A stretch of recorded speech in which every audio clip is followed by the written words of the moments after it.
Understanding the scope of the syllabus, I'm going to be breaking down what you need to know about the syllabus and what you need to look at under each area of the syllabus. When you look at understanding the scope of the syllabus, first of all, you have what we call the introduction in the syllabus, something you have looked at already in your classes. Now, when you look at the introduction, the nature of cost and management accounting is that the very first word you read is important. Okay? There's nothing like a brief background just to wait for others to join us. No. Everything that you read from there, the first sentence, be it the study pack of ICPAU, is important. So when you look at the introduction, it talks about the nature and scope of management accounting. So you need to know, while I'm going through the introduction of this paper, do I understand the nature and scope of management accounting? Do I understand the key elements that make up cost and management accounting? Do I understand what cost accounting is, what financial accounting is, what management accounting is? In other words, if they gave me a list of roles, can I classify and say this is for the cost accountant, this is for the management accountant, and this is for the financial accounting? Okay? That is very, very important. You must understand the nature and scope. That is the starting point. Why do we need this information? What sort of information does a financial accountant want? What will the management accountant use? What about those outside the organization? What will they need? So that you get a brief. The sort of information that is needed, the sort of nature and scope of the paper is what is swallowed up in the rest of the topics that you keep on studying. Now, subsequently, you take time and you look at cost classifications. Remember, the paper is cost and management accounting. Costs, you must understand costs. You must understand how to classify costs. Just briefly about the costs. You need to know what costs will apply to different industries. You know, we have what we call manufacturing organizations. We have what we call trading organizations. What sort of costs do we expect from a trading organization? What is the nature of the trading organization? The trading organization buys goods from somewhere in Chikubo and sells them somewhere else on Kampala Road. Okay? So it trades. It trades. So since it just trades, can it really incur maybe the material costs? So then you look at, what about a manufacturing organization? They produce the goods they sell. Okay? So if they produce the goods they sell, what do we expect of them as you're going through step by step? And part of the elements that make up the costs, like I may assume you're all aware, is the materials. Materials is an element that makes up the costs, the variable costs. Do you understand what materials are? Can I prepare a cost sheet for the materials? Overheads, based on the reports of the examiners, present a very high failure rate. People don't understand what really overheads are. People don't understand how best to classify these overheads. People don't understand whether the overheads can be allocated in a particular way or can be apportioned in a different way. So, when you're looking at, say, overhead costing as a topic, which is part of the essential costs, You must know, if I'm looking at these overheads, how can I allocate them? What sort of methods are there to allocate them? Do I understand what an overhead is? Is the rent that I pay on a monthly basis an overhead or a variable cost? Okay? So such an understanding of what these overheads are. Say for instance you have about 3 or 4 products. How do I allocate these overheads? So that is very, very important for you to understand, and it is not just a matter of perusing through. Then still under understanding the syllabus, you have things like cost accounts. You could have looked at them. The interlocking, the integrated. Do I understand what it means by an interlocking cost accounting system? Do I understand what it means by an integrated cost accounting system? Or I'm reading through and cramming the definition of an interlocking accounting system, the definition of an integrated accounting system. If interlocking is said they are separate accounts, then how do we reconcile them to come up with a common account for all of them? Okay? So every area that you go through commands a lot of questions that have answers to be answered. Now, when I look at job, batch, and product costing, one of the things about a job is that it will incur costs. So the main issue here is that once you fail to understand how to classify the costs, you'll never determine the costs for a job. Okay? And what do I call a job? When I go to a carpenter and I tell a carpenter, please, I want you to make for me a bed of this nature, have I given the contract? Have I given the carpenter a job? Yes. Am I giving him a contract? Am I giving him a batch of goods to produce? Okay? And so then, if he's going to make this, what is he going to use? Then for what he is going to use, gets back the foundation of the classifications. What component of this is variable? And then also, what component of this is fixed? Okay? So many questions you have to ask yourself because you're determining the costs. You're determining the costs. What are the distinguishing features? What makes a job, like you have told me? If you told a carpenter to make sure a bed, it is a job. So what makes a job be different from a contract? What makes a contract be different from a batch of goods which is being produced? So such a breakdown enables you to lay strategies for proper understanding. Now, process costing, I know when you look at all the reports, each time a question has come on process costing, students have failed with process costing. And it is very unfortunate if the report is saying students have failed process costing this sitting, then process costing comes the next sitting, and the report again says students failed process costing. Process costing becomes process costing. There is a very high failure rates based on the examiner's reports. And because of the high failure rates, there has been some sort of a bias. There has been some sort of bias. As students come up, those that go the next levels keep on telling you process costing is very hard. So you also come up with a feeling that process costing is actually very, very hard. Options are giving you a hint. And in most cases, someone who understood the syllabus, given a hint, he will pass. Isn't it? So when you have something that comes across the syllabus and you are given a hint and you still fail it, it means there was something wrong with the understanding of the syllabus. Okay? However, I cannot say you will have passed or you would have failed, because this is about 20 marks for each question. But you know, if you exhibit lack of an understanding of the syllabus, as times change, the nature of costs change.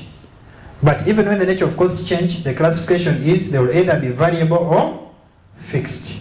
Okay? Otherwise, they may not be formulated by standards. It is the times that create the costs, times and situations. Then someone talked about absorption costing and the marginal costing. Really, I'll take you back to you do some work on your own. But when I talk about absorption costing, have you heard about something they call the overhead absorption rate? An overhead absorption rate. Wherever you're dealing with something to do with an overhead absorption rate, because an overhead absorption rate will lead you to either an under absorption or an over absorption. You are dealing with absorption costing. You see, it is even called absorption costing because it comes from how overheads are absorbed. And how are they absorbed? Using an absorption rate, which they call an overhead absorption rate.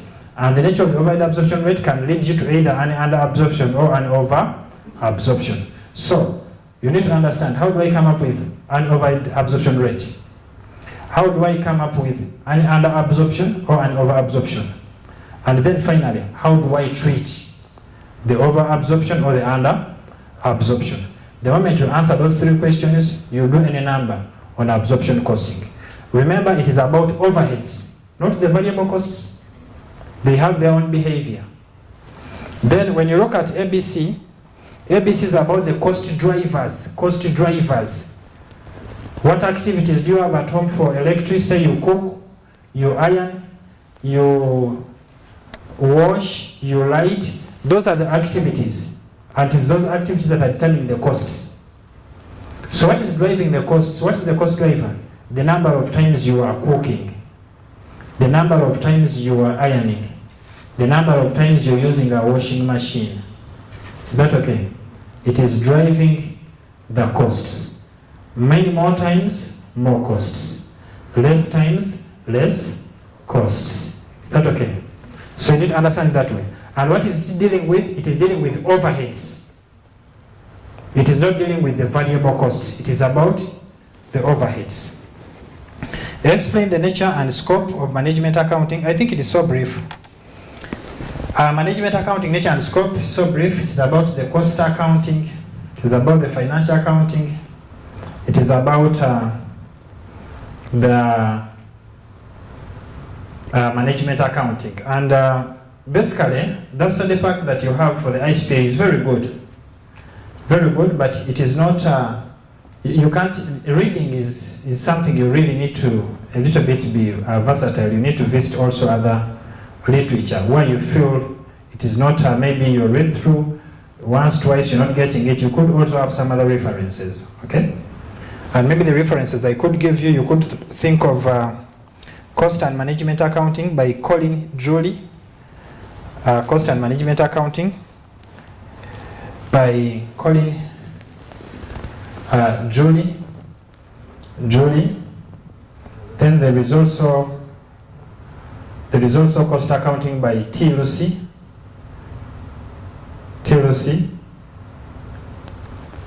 But basically, the issue of the scope of accounting, how do I go about it? What is cost accounting? How do I go about it? What is under it? What are the merits? What are the roles of a cost accountant? What are the roles of a management accountant? What are the roles of a financial accountant?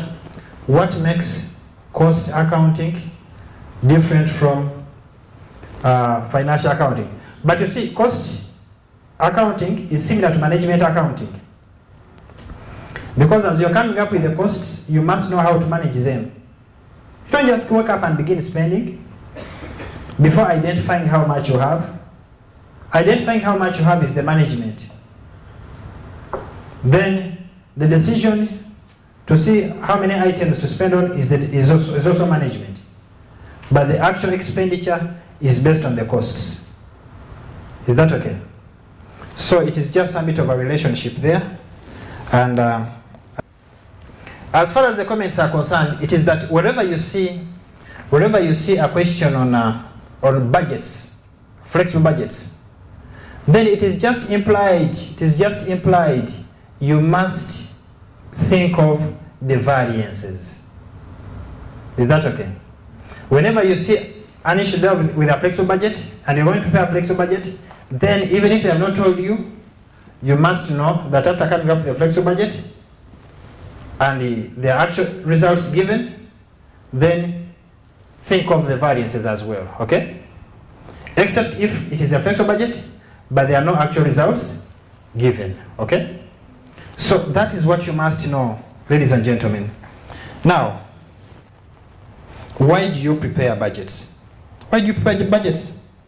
Why don't you just get your salary, put it in the pocket, and every time you see something, buy? Every time you see someone crying, give him some money? Why do you prepare budgets? You must know why you prepare budgets. One organization must prepare budgets. Why does the whole of Uganda have to prepare budgets? You must know why. Then finally, talking about the ethical issues, you're an aspiring accountant, and so then you could be a management accountant or a cost accountant in your organization. If I talk about the ethical responsibilities, you've heard of the Minister of Ethics and Integrity. And when you hear of ethics, what comes into your mind? The morals. What else comes into your mind? The conduct, the behavior. All of that is ethics. Is that okay? So you are looking at ethical responsibilities. Get it back to yourself. How do I behave? How should I behave? What is the ideal way to behave? And people appreciate you. Am I really honest? Do I have the integrity? Will a person say, is there passing, is an accountant, and everyone is okay with it? Or they will say, is there passing, can you imagine, is also an accountant? Those are two different statements. Is there passing, is an accountant. Is there passing, but can you imagine, is a full accountant? Those are two different situations, coming from a different perspective. Okay? So, you need to know that. But you also need to know that good behavior is quite so good, but then we are living under temptations. There is a devil. One of the things you need to know is that this course has what we call learning outcomes. So wherever you're opening the book to revise, you must relate with the learning outcome. Is that okay? In my understanding, the examiner is focusing on the learning what? Outcome. Have people learned this? Is that okay? So you should always get back the learning outcome and say, have I learned this? Plan for your study. Plan for your study as well as the final exams. I'll tell you about the final exam later. Plan for your study. What are we going to do? Discuss today. We are going to discuss absorption costing and marginal costing. Wait. That is tricky. But what are we going to discuss next week? Absorption costing and marginal costing. So this week, let us all of us go through absorption costing and marginal. Let us understand it. Let us go to confirm what we have been reading. Let us go to put a seal. But discussion of marginal costing, what are you discussing? For you to discuss, you must know something. You get the point? And you cannot be the only provider in the discussion group, neither can you be the only receiver in the discussion group. It is two-way. That one is not a discussion now. So you need to understand that very well, ladies and gentlemen. Practice all the exams and the study kit examples. At the end of every topic, there is an example in the study kit, right? But practice those questions. And if you're talking about practicing those questions, don't just say, now, let us look at it. June 2018. No. You must have a plan. If the plan is cash budgets, and you are really going through cash budgets, then when you are going to the study kit, focus on where there is cash budgets. Have you ever been in a situation where you reach somewhere for a discussion, now you say, now which area should we look at? Then you say flexible budgets. Then as you're reading through your debate, the number becomes, okay? Discussing for purpose comes along with the plan. What are we focusing on? How do we approach it? Who takes the lead? Okay? Very, very important. Relate the revised knowledge to real life situations. I have talked about that. Make key points. Take lead when answering questions. I have talked about that. Review examiner's reports. There is always an examiner's report released after every exam, okay? But people demand for solutions. We want the solutions. We want the solutions. Solutions. Why don't you give us solutions? And then they give the solutions. No one says we want the reports. The professional papers are the instructions, isn't it? First 15 minutes are for reading through. Then they say, read. Begin reading. What do you do when they say begin reading? What do you always do when they say begin reading? You first pray. You have enough time to pray before they say start.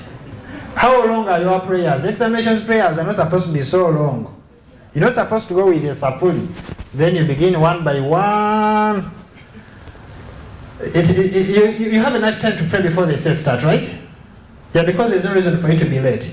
What do you always do when they say start? So let's agree on this. When they say start, read the required of every question. Don't read the essay. Read the required of every question. Question 1. Prepare a flexible budget. Then you know, can I handle on... Because by the time you were there, you know what you can handle and what you can't. Because the instructions are not saying do 5 questions. No, they are saying attempt. You are attempting, just. Attempting is different from doing. So, prepare a flexible budget. Okay, can I handle? Of course, multiple choice questions, you have no choice. Those are compulsory. Then you go, question 2. Question 2. Prepare a marginal costing statement, absorption costing. Can I handle or not? I can, tick. Then you go, question 3. Prepare a contract account. Can I handle her? Put a cross on it. Then you go, question 4, process costing. Can I handle? Yes, I can prepare process account, tick. Then you go, those are the first 15 minutes, okay? A marginal and absorption costing statement. Is that okay? Then begin reading through that one. You begin with the simplest. Understand it and pass it. Because the moment you enjoy your first question, you'll enjoy the paper. The moment you fail to enjoy your first question, choose your lucky letters and you circle them. Never hand in a paper when there is a multiple choice uncircled. Are you getting it? Yeah, because by luck you might circle the correct one when you are guessing. But we are not looking at luck right now, we are looking at understanding. That is just a worst case scenario. Is that okay? So how do you approach the paper? Still, on the other side, on the side of time now, how do you approach the time? How many hours do you do the paper? 3 hours. 3 hours. How many minutes in each hour? 60. So you have 180 minutes. Any other question?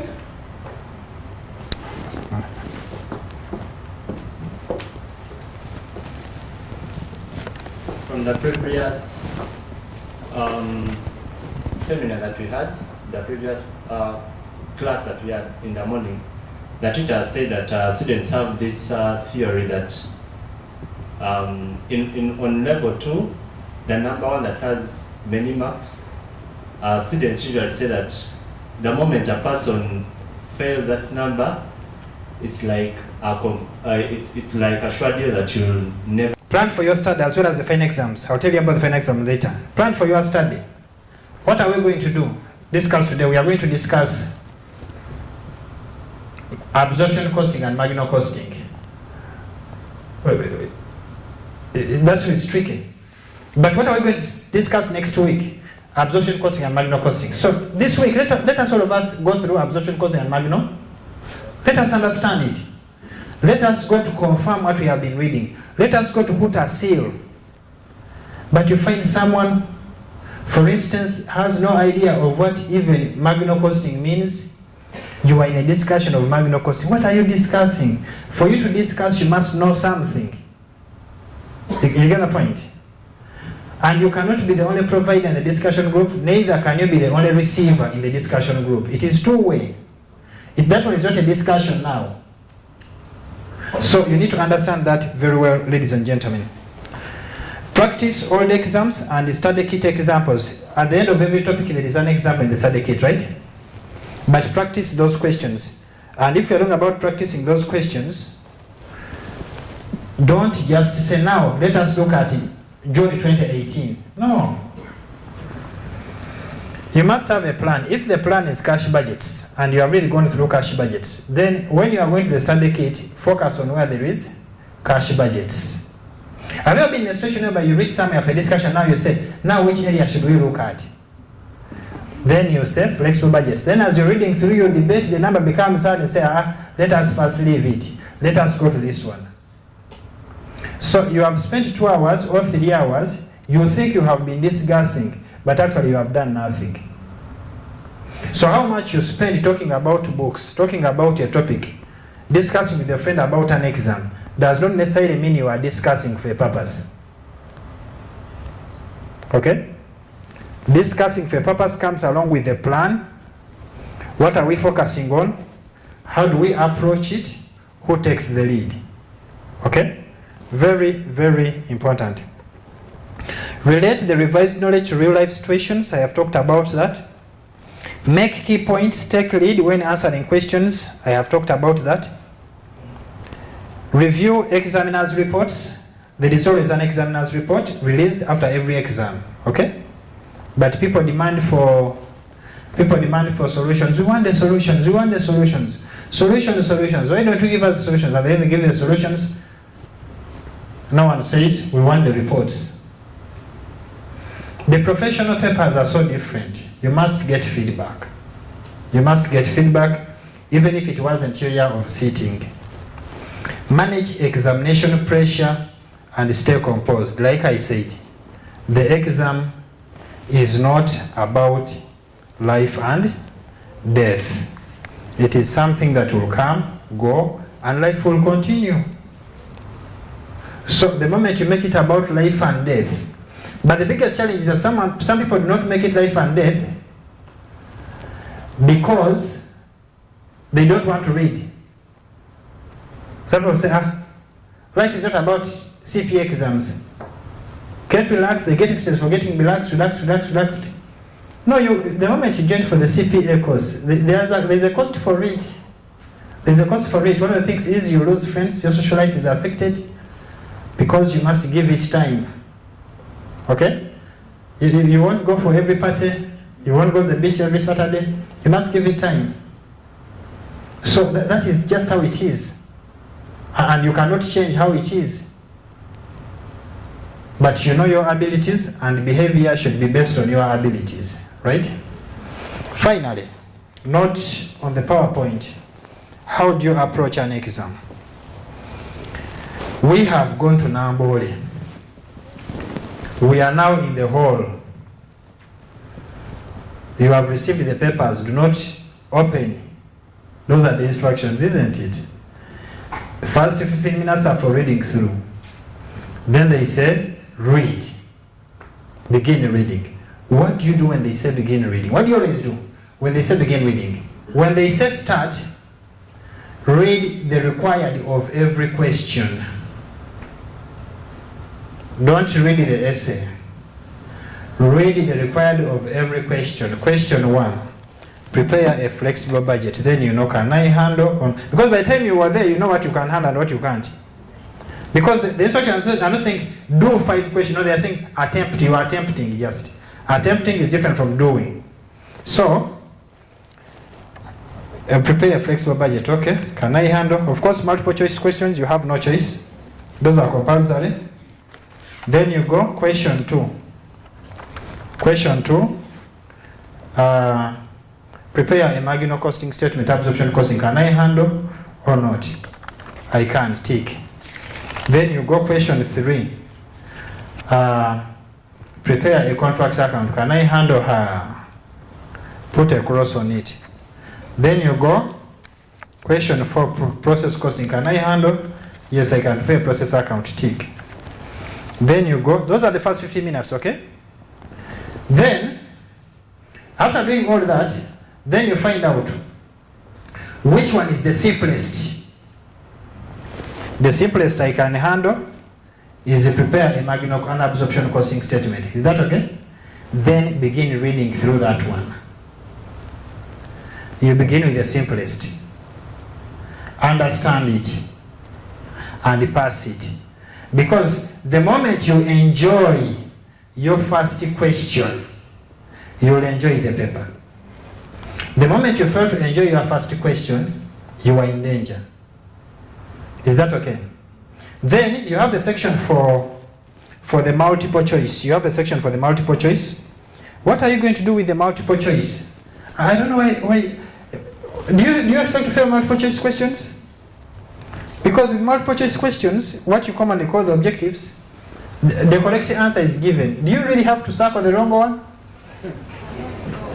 You cannot know which one is wrong. Okay. So the multiple choice questions. How do you go about the multiple choice questions? Question 1. Read through it. Let me give you an example of a multiple choice question. Question 1, just showing you which of the following is maybe a variable cost. Maybe one is maybe advertising, 2 is maybe direct material, 3 is maybe indirect material, 4 is maybe wages. Maybe they are saying which of the following are variable costs, okay? Then answer 1 is maybe saying 1 and 4. Answer 2 is maybe saying 2 and 3. You get it? So for me, I look at 1. I know 1 is advertising. Advertising, I'm sure it is not a variable cost, okay? So every option which has 1, I cross it out. And I focus on the options which do not have 1. Because at least I have confirmed that 1 is a wrong answer. Are you getting it? But then what do you do? 1A, I can do it. Answer it. B, I can do it.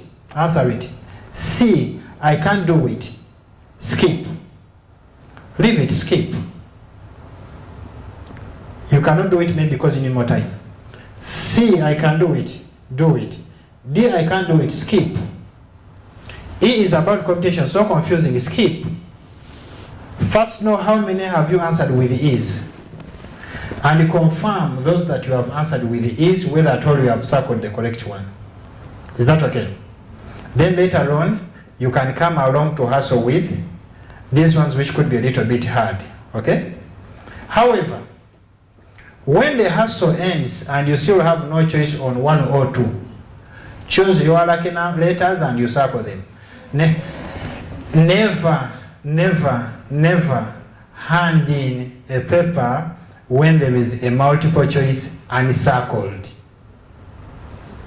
Are you getting it? Yeah, because by luck you might circle the correct one when you are guessing.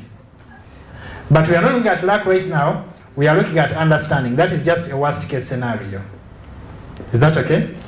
So how do you approach the paper? Still on the other side, on the side of time now. How do you approach the time? How many hours do you do the paper? 3 hours. 3 hours. How many minutes in each hour? 60. So you have 180 minutes. You have 180 minutes to do the paper. How many questions do you sit for?